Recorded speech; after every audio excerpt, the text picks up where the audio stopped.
ደውል።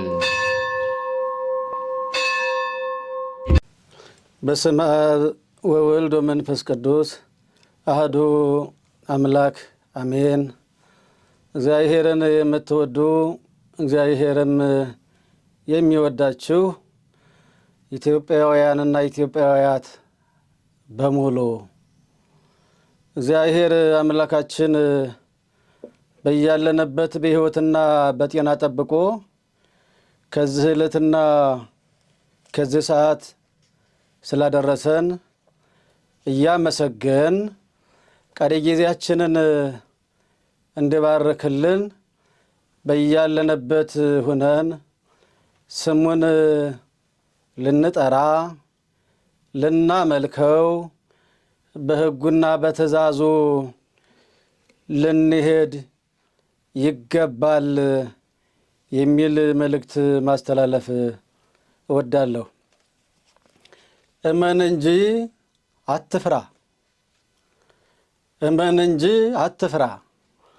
ይህን ቃል የተናገረው ጌታችን መድኃኒታችን ኢየሱስ ክርስቶስ ሲሆን ቃሉ የተነገረው ለጊዜው ለአንድ የመቶ አለቃ ነው።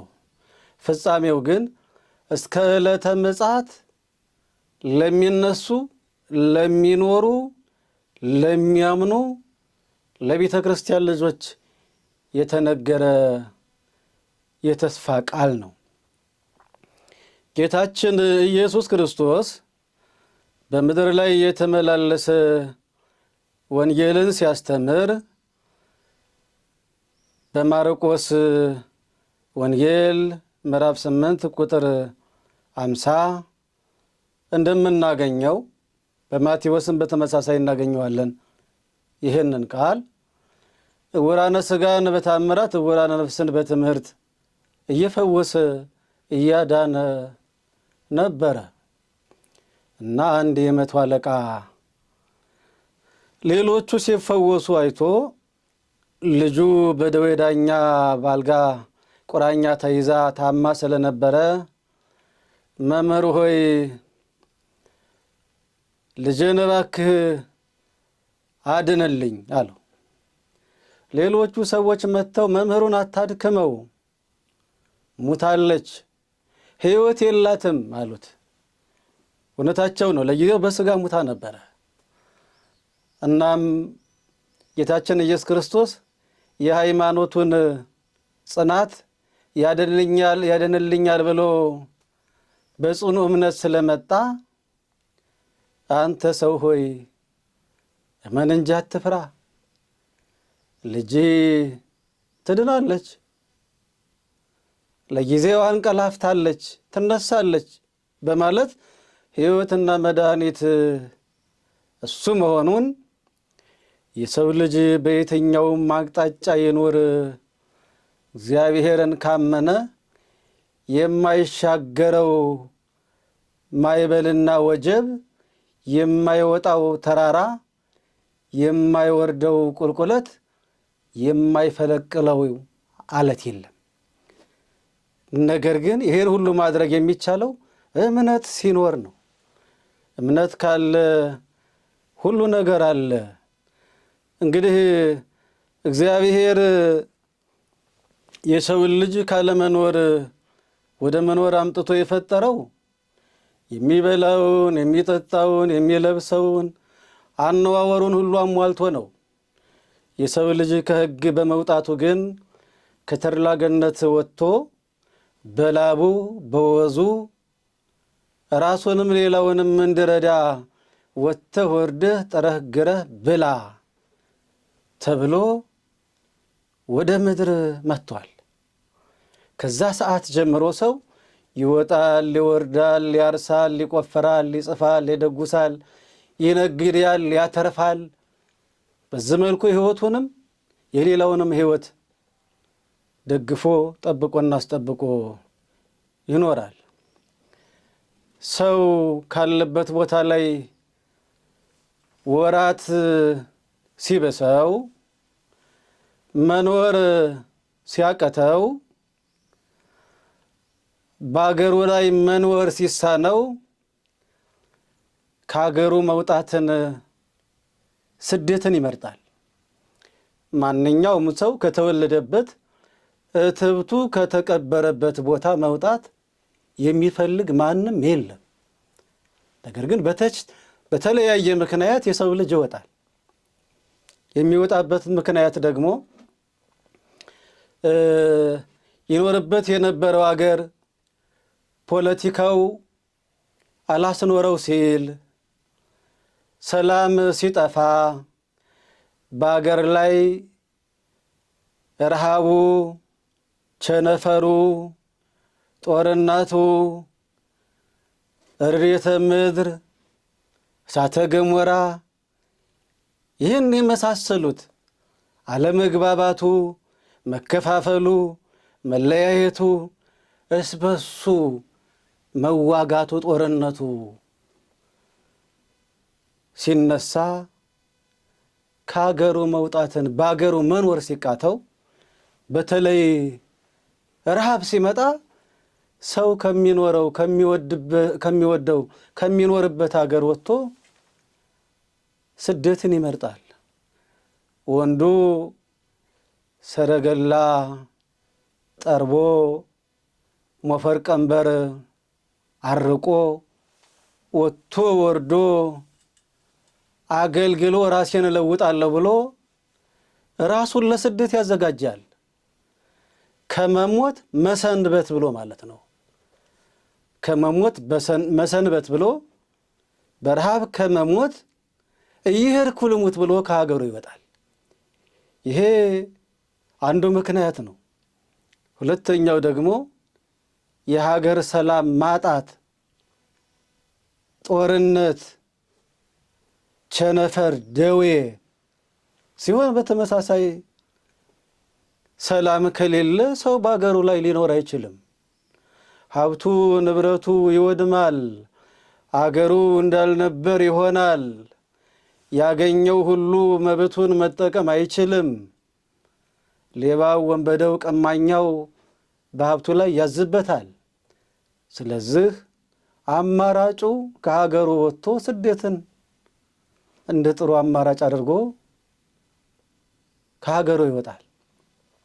ሴቷም ወራት ሲብሳት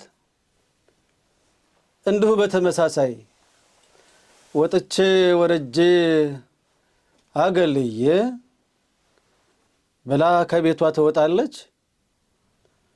አገር አቋርጣ ባህር ከፍላ ወዳልፈለገችው አቅጣጫ ሄዳ ሕይወቷን ለማትረፍ ትሰደዳለች። ስደት ደግሞ በተለያየ መንገድ ይመጣልና ለምሳሌ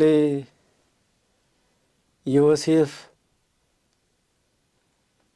ማርና ወተት ከምታዘንበው ከሀገሩ በጊዜው በነበረው ረሃብ ወደ ግብፅ ከነቤተሰቦቹ ወርዷል። በዛ ልጆቹ ብዙ ዘመናትን ለ400 ያህል ገፍተዋል። ይሄ ግን ከርስታቸው እንዲወጡ ያደረጋቸው ረሃቡ ነበር።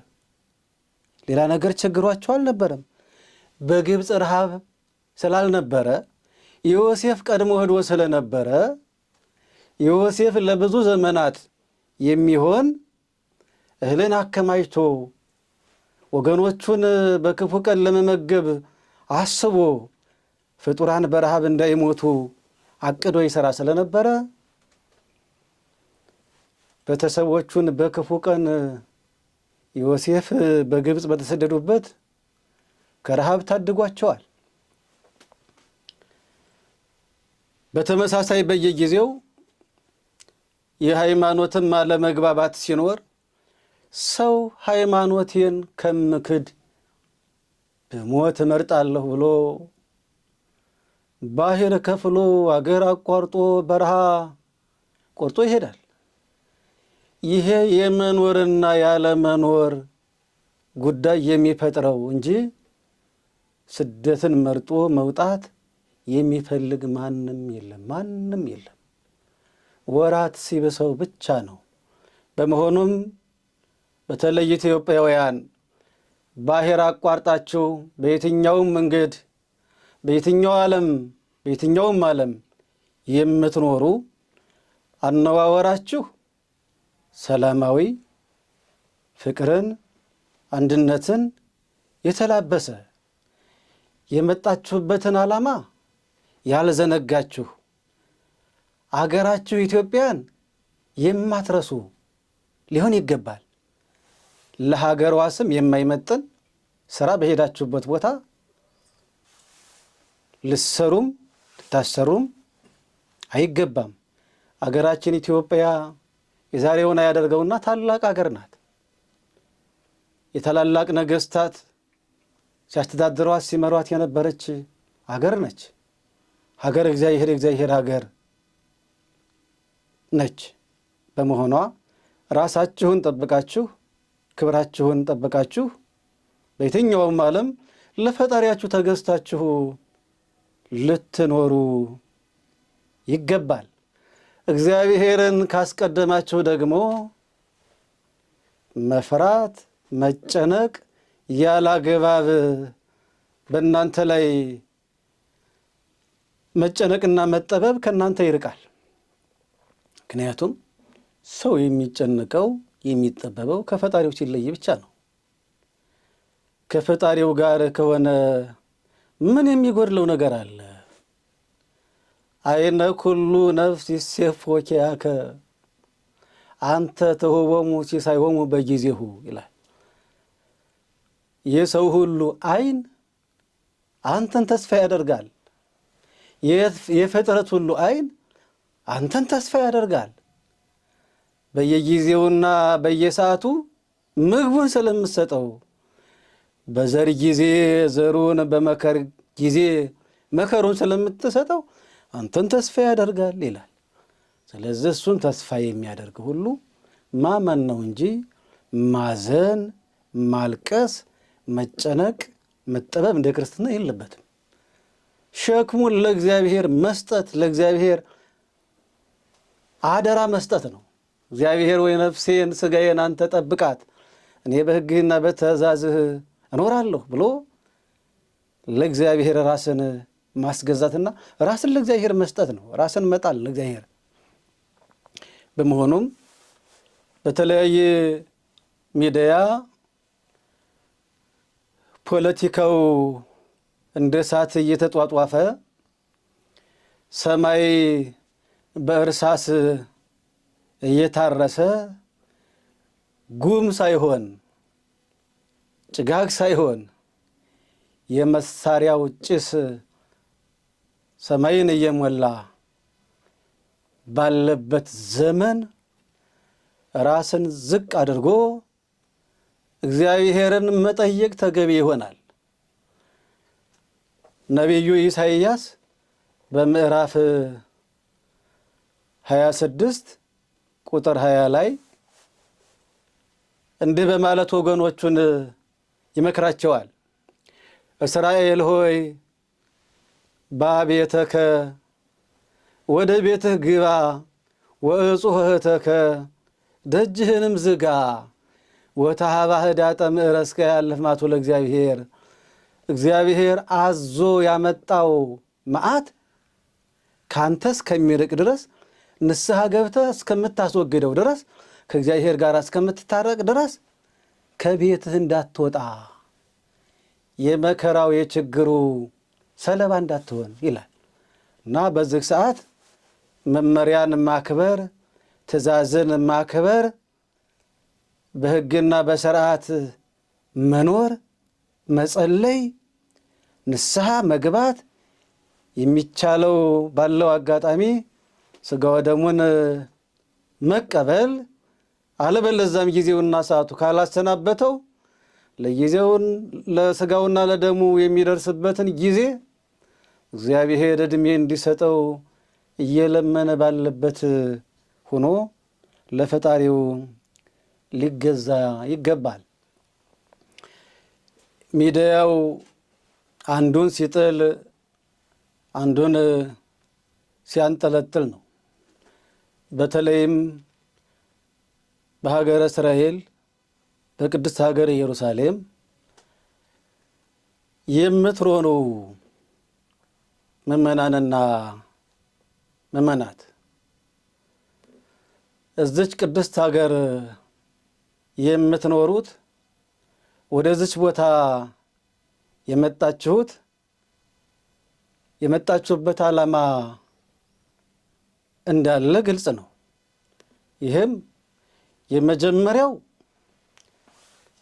ራስን ለመርዳት ወጥቶ ወርዶ ሰርቶ ጥሮ ግሮ ለወገኑ ለመትረፍ በላቡ ባፈሩት ሀብት ለሌላው ለመትረፍ ነው። ሌላው ደግሞ በዚች ቅድስት ሀገር ላይ እግዚአብሔር የሰውነትን ሥራ የአምላክነትንም ሥራ የሰራባት ታቦተ ጽዮን ለሙሴ የተሰጠችው ጽላት ጥንቱን የባረከቻት የበረከት የቅድስና ማዕከል የሆነችውን ሀገር ብንሞት አፈርዋን በዚህ እናገኛለን፣ እንቀበራለን፣ የእግዚአብሔርን መንግሥት እንወርሳለን፣ ብንኖር በረከትን አገኝተን እንኖራለን ብላችሁ ዕለት ዕለት ወደ ቀራንዮ፣ ወደ ቤተልሔም፣ ወደ ዮርዳኖስ፣ ወደ ቀራንዮ፣ ወደ ቆሮንቶስ፣ ወደ ደብረ ታቦር፣ ወደ ጌቴሴማኒ በእግረ ሥጋ የሆነለት በእግረ ሥጋ ያልሆነለት በዓይነ ሕሊና በየዕለቱ እነዚህን ቅዱሳን መካናት ሳይጎበኝ ሳይሳለም የሚውል የለም። በሕሊናው ሲጓዝ የማያደር የለም። ስለዚህ እስራኤላውያን ከእነሱ ጋር እንዴት እንደምትኖሩ ሕግና ስርዓትን ጠብቃችሁ መንግሥት ያለውን ፈጽማችሁ እንዴት እንድኖራችሁ ታውቃላችሁ። አሁንም ቢሆን በሕግና በስርዓት መኖር ከኛ ከኢትዮጵያውያን ይጠበቃል። የመጀመሪያው። ሁለተኛ፣ በተለያየ መንገድ በሕገ ወጥ ወደ እስራኤል ገብተው ብዙ ዘመናትን አስቆጥረው ማስጠንቀቂያ ተሰጥቷቸው ይወጣሉ ተብሎ መነገሩን ከተወሰኑ ወራት በፊት ሰምተናል። ነገር ግን ያ ተስፋ አድርጎ የመጣ ስደተኛ በተለይም ከኢየሩሳሌም መለየት የማይፈልግ ቤት ንብረት ያፈራ የኢየሩሳሌምን የእስራኤልን ቋንቋውን ያወቀ እዚሁ ሀገር የተወለደ ወደ ሌላው ዓለም ቢሄድ ባይድ የሆነ በመሆኑ ከየት ወደ የት እንሄዳለን እያላችሁ እያዘናችሁ እንዳለ ሰምተናል። ሲሆን እግዚአብሔር አያደርገውም። በያላችሁበት ጸልዩ። እንደኛ እስራኤላውያን ካሁን በኋላ ለሚመጣው ሕገወጥ ማዕቀብና ጥርቅጥር ማስቀመጥ ነው። እስካሁን እዚህ ላላችሁት ብቻ ለእስራኤል መንግሥት የሕግ ከለላ ቢያደርግ፣ ይህን ማለት ሕገወጥን ማበረታታት አይደለም። በችግር ምክንያት በተለያየ ምክንያት ወደዚህ ገብተው ሕይወታቸውን እየገፉ እየኖሩ ላሉት እንጂ ከሕገ ወጦች ጋር ሆነው ሕገ ወጥ የሚሰራ አካል ማለታችን እንዳልሆነ ግልጽ ሊሆን ይገባል። ስለዚህ እስራኤላውያን ወገኖቻቸው እንዴት በግብፅ እንደነበሩ ስደትን በሚገባ በኦሪት ዘጸአት ያውቁታል። በማንኛውም ላይ ግፍ እንደማያደርጉ ምሁራነ ኦሪት እንደሆኑ እንረዳለን። ከዛ አኳያ በደንብ ሊያዩት ይገባል የሚል የራሴ አስተያየት አለኝ። ከዛ ባሻገር ደግሞ ወደ የትኛውም ዓለም ለመሄድ የሰው ሳይሆን የእግዚአብሔር ፈቃድ ነው ልትሉ ይገባል። ለእግዚአብሔር ምድር በመላ ነው። እግዚአብሔር የሌለበት ቦታ የለም። እግዚአብሔር በዓለም ሁሉ የሞላ ነው። በየትኛውም ቦታ ሆነን እግዚአብሔርን ብናመልከው፣ ወደ እግዚአብሔር ብንጸልይ እግዚአብሔር ጸሎታችንን ይቀበላል። የራሔልን እንባ የተቀበለና እስራኤላውያንን ከግብፅ ባርነት ነፃ ያወጣ አምላክ እናንተንም እንደማይተዋችሁ ልታምኑ ይገባል። ስለዚህ መጨነቅ፣ መጠበብ፣ መፍራት የት እንገባለን የሚለውን ጥላችሁ ለእግዚአብሔር ሁሉን ነገር እንድትሰጡና እንደ እግዚአብሔር ፈቃድ እንድትኖሩ ነው መልእክቴን የማስተላልፈው። ማመን እንጂ መፍራት ተገቢ አለመሆኑን፣ ለዚህ ደግሞ መድኃኒቱ መጸለይን፣ መስገድን፣ ንስሐ መግባትን፣ ለቅዱስ ሥጋው ለክቡር ደሙ ራስን ማዘጋጀትን የመጀመሪያ ይሆናል። እኛ ያለ አግባብ በዚች ቅድስት ቦታ ላይ ሆነን የቅድስና ሥራ መስራት ሲገባን የማይገባ ሥራ የምንሰራ ከሆነ እግዚአብሔር አሳልፎ ከርስቱ ያወጣናል። አይደለም ከዚች ከኢየሩሳሌም ያችን በዓይነ ሕሊና ዓይነ ንስር እንተ ይነጸራ የሚላትን ሰማያዊት ኢየሩሳሌምን ላንወርስ እንችላለን። ሰማያዊት ኢየሩሳሌምን እንወርሳለን ብለን ተስፋ የምናደርግ ሰው በምድር ላይ ምንም ነገር ቢመጣ ልናዝን፣ ልናለቅስ፣ ልንተክስ አይገባም። ራሳችንን በራሳችን አጽናንተን ሁሉ የእግዚአብሔር ነው፣ እግዚአብሔር የፈጠረው ነው ብለን እንደ እግዚአብሔር ፈቃድ ሁሉ ነገር ይሁን ብለን ስራውን ሁሉ ለእግዚአብሔር ልንሰጠው ይገባል የሚል መልእክት አለኝ። አምላካችን ይህን ጊዜና ይህን ሰዓት ባርኮ ይህንን እዚህ ያለንበትን ሀገረ እስራኤልን በዚህ ቦታ ሆነን እንድናመልከው ስሙን እንድንጠራ ይህን ቅዱስ የሆነውን ጾም እንድንጾም ስለፈቀደልን ስሙ በልዑላኑ በመላእክት በትሑታኑ በደቂቀ አዳም አንደበት የተመሰገነ ይሁን። ቀሪ ጊዜውን ደግሞ ሰሙነ ሕማማትን ሰሙነ ትንሣኤን የሚገባውን ነገር እግዚአብሔር በፈቀደልን ቦታ ሆነን እግዚአብሔርን ስም ጠርተን ትንሣኤውን አክብረን የትንሣኤውን ብርሃን እንድናይ አምላካችን ይፍቀድልን። እመን እንጂ አትፍራ። ወስብሐት ለእግዚአብሔር ወለወላዲቱ ድንግል ወለመስቀሉ ክብር። ይቆየን። ደውል